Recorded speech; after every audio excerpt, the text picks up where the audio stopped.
First of all, happy birthday to the late great Nate Dogg, one of the most gangster R&B singers of all time. So I want to talk about this album here, the G-Funk Classics. Great memories, man. I remember buying this album and buying Mac's Shell Shocked album the same day. Man, summer 1998, one of the best summers ever, man. But enough of that reminiscing type stuff. Let's get to the project. Now, Nate was working on this project probably from 96 up to 98, and it was originally supposed to come out on Death Row Records, but everything collapsed.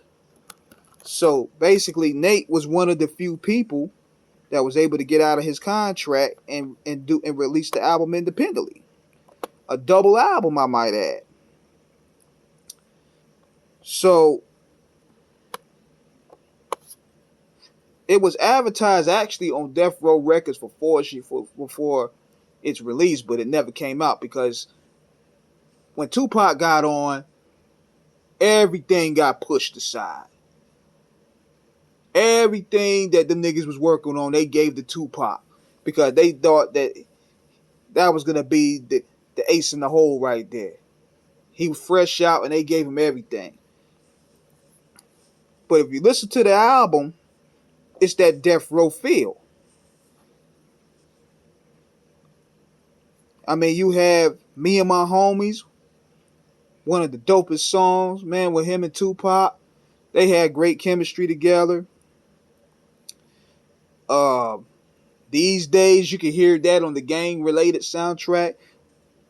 See, Nate sounds at his best when he's collabing. When he's delivering hooks and when he's collabing with people, he's at his best. And sometimes he sounds good solo when he did the song like Why, which was a tribute to Tupac on the Gridlock joint. But there's some songs that, I wish he would have had a feature. But there's some dope songs he had up there like She's Strange, I Like It, what do you want to do to me? I got game and no fighting, yeah. See, he mastered that.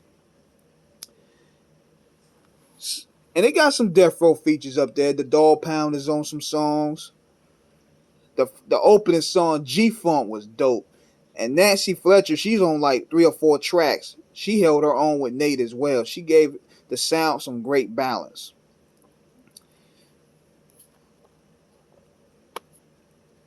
And it was 2 discs. It was a 2-disc album.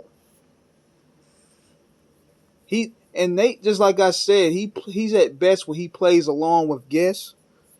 Because sometimes I feel he can't really carry a whole album solo, but you had Warren G producing on there. They had 213 on some songs. Nobody Does It Better, one of the best songs from 98. Warren G and Nate, now that was an album that they should have did. Those two always had classics together. Butch Cassidy was featured on something. You had Dog Pound Gangsterville. Overall, man, this was one of my favorite albums, man, because it stayed true to the West Coast recipe. It balanced off real well with the guests.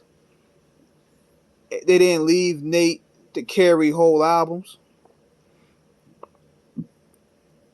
Now, one of my favorite songs up there, Because I Got a Girl, me on. Because I got a girl, don't make me wanna break you off. Come on, let me in. When he got the right beat, man, Nate was snapped. But overall, this album was very crafted, pretty much well together. Like, he picked the right producers. He produced some songs himself. And it didn't really become too boring.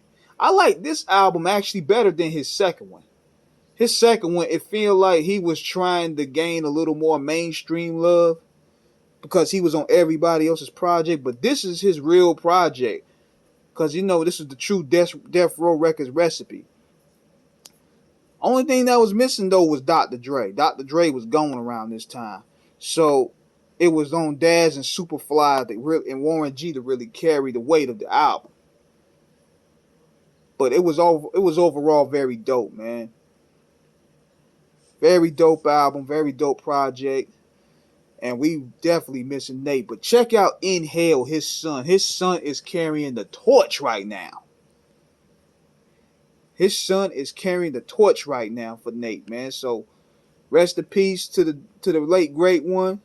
Be sure to check this album out if you can find it.